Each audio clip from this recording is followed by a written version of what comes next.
आपण आज खव्याचे गुलाबजामू कसे बनवायचे ते पाहू। त्यासाठी लागणारे साहित्य 250 ग्रॅम खवा, अर्धी वाटी दूध,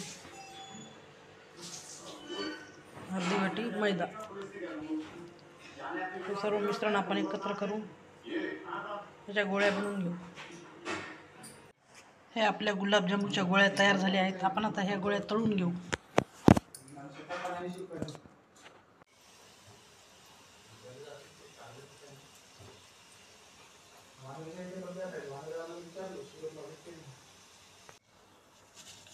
हे आपले गुलाबजामुन तळून तयार झाले आहेत।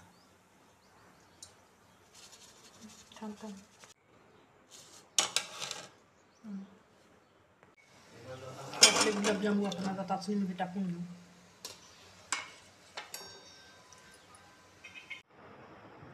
हे आपले रसरशीत गुलाबजामुन, खव्याचे गुलाबजामुन तयार झाले आहेत।